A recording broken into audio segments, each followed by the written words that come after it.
안녕하십니까. 12월 19일 화요일 OBS 뉴스 오늘 출발합니다. 1타 시사 최재성 전 청와대 정무수석과 함께합니다. 안녕하세요. 안녕하세요. 네, 어서 오십시오. 자, 송영길 전 민주당 대표 얘기부터 해보겠습니다. 민주당 전당대회 돈봉투 의혹을 받고 있었던 송 전 대표가 구속됐죠. 어제 6시간 반 가까이 진행된 영장 심사를 마치고 서울구치소로 이동하면서 억울함을 토로한 바 있습니다. 방어권 행사를 위해서 참고인에게 상황 어떤지 전화한 건데 그게 증거인멸이냐, 너무 불공정하고 압박 수사 과정에서 사람이 죽을 수도 있고 몇 명은 정신병 치료도 받고 그랬다. 그런 사람에게 위로차 전화한 거였다. 이렇게 항변을 했습니다. 자, 송 전 대표 주변 사람들에게 살피기 위해서 전화했다라는 거고 법원에서는 인적인 물적인 증거인멸의 우려가 있다. 이런 얘기를 했습니다. 보통 영장을 청구할 때 도주의 우려, 증거인멸의 우려 이런 게 있는데 송 전 대표는 도주의 우려는 아닐 거고 증거인멸 우려가 충분히 있었다라는 게 영장 전담 부장판사 판단이었잖아요. 두 가지죠. 예. 증거인멸의 우려와 이제 범죄의 심각성. 혐의 사실이 소명됐다고 보는 거죠. 네네. 네. 그래서 두 가지가 이제 이 법원에 의해서 부속으로 이제 판단이 된 거죠. 그래서 이 증거인멸의 우려만 가지고 영장 발부한 것은 아니고 네. 혐의 사실이 이제 소명됐다라고 본 거죠. 네, 그렇군요. 자, 그런데 송 전 대표가 돈봉투 의혹과 먹고 사는 문제 연구소 여기 의혹으로 받은 돈이 8억 원 정도인데 넘습니다. 본인은 공식 후원 계좌로 들어온 돈이고 문제가 없다. 투명하게 지출이 됐고 보고됐다 이렇게 얘기하고 있는데 검찰은 그렇게 판단을 안 하는 것 같아요.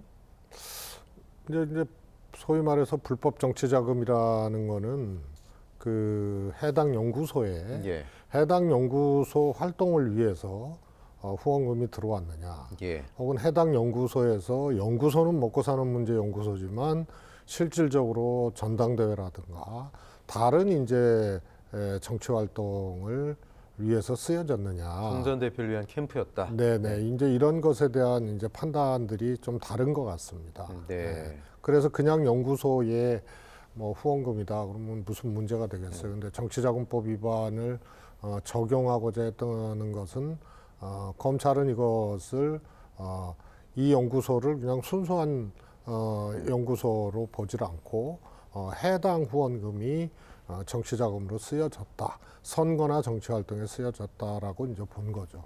네. 송 전 대표는 이른바 가칭 윤석열 퇴진당 이 당을 이름으로 신당 창당에 열의를 드러냈었는데 지금 구속되면서 정치 생명에 가장 큰 위기가 찾아온 게 아닌가 싶습니다. 물론 이제 재판이 남았기 때문에 지켜봐야 되겠습니다만 어떻게 보세요? 송 전 대표 기사회 생활 재기할 수 있는 가능성이 좀 있을까요? 글쎄 말씀드리기 좀 그렇습니다만 사실 이 해당 이제 사건 돈봉투 및 정치자금 위반, 일부 또 뇌물수수, 네. 이 사건을 갖고 이제 판단하기보다는 우선은 그 이전에 이제 대선 패배 이후에 또 서울시장 출마를 했잖아요. 예.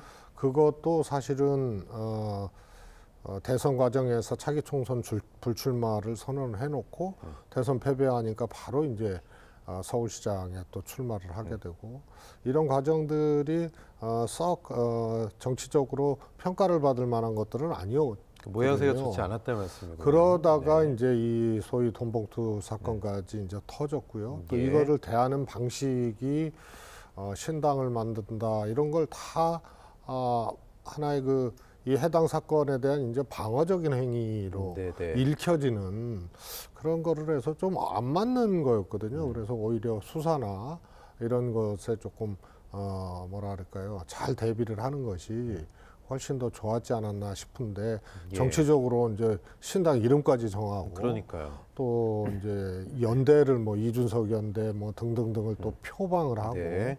막 이런 것들이 이제 하나의 해당 사건에 대한 방어로 해석되어지는 이런 것도 과정상에 조금 송영길 전 대표가 바람직하지 않은 모습이었다 이렇게 봅니다. 그러면은 이제 소위 이제 구속이 되고 이후에 이제 재판을 또 봐야 되겠습니다만 유죄가 나고 또 정치적인 일종의 이제 이미지라 그래야 될까요? 그동안에 이제 정치 행보, 정치 스타일 이런 것들이 별로 점수도 못 얻고 그러면은 네. 두 가지를 다 잃게 되는 그런 이제 안타까운 상황이 올 수도 있죠. 네. 국민의힘 측에서는 윤재욱 원내대표는 송 전 대표 구속 사안에 대해서 소위 586 운동권의 씁쓸한 윤리적 몰락의 목격이다 이렇게 얘기했습니다.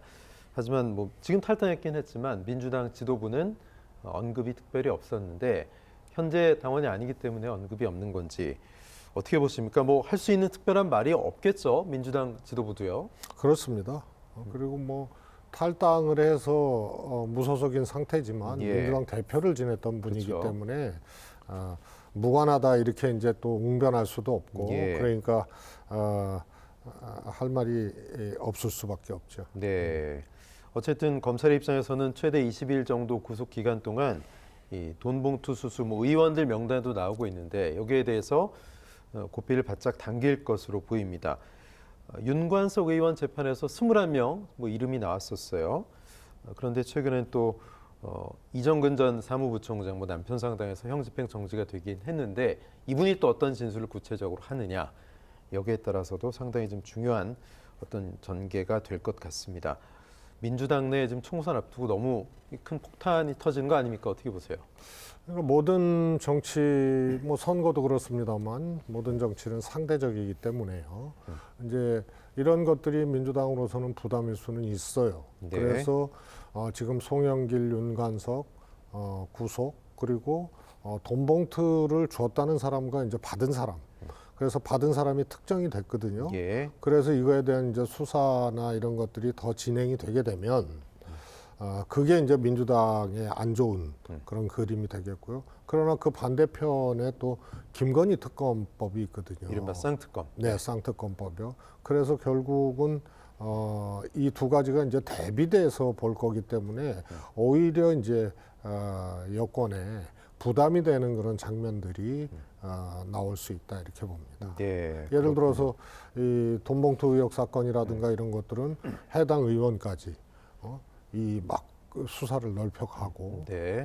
막 소환을 하고 이런 과정들이 진행이 되고 김건희 특검법이나 쌍특검법 이것은 대통령에 의해서 뭐 거부권이 행사되거나 여당에 의해서 이걸 방해하는 특검법 통과를 방해하는 이런 장면들이 같은 시기에 이렇게 벌어진다면 여당으로서도 이 사건만 돈봉투 사건만 봤을 때는 예. 본인들이 이제 공세도 하고 뭐 이럴 수도 네네. 있지만 대비되고 상대적인 이 두 가지 문제를 동일 시기에 보게 되는 국민들의 시선, 관점은 또 어떻게 평가되어질지 예. 그거는 오히려 저는 여당에 꼭 좋은 장면들은 아니라고 봅니다. 그러니까 둘 다 잘했다 못했다를 떠나서 사안을 대하는 방식에 분명히 차이가 생긴다면 국민 여론은 또 급변할 수 있다 이렇게 그렇습니다. 보시는 거군요. 예. 예, 그렇군요.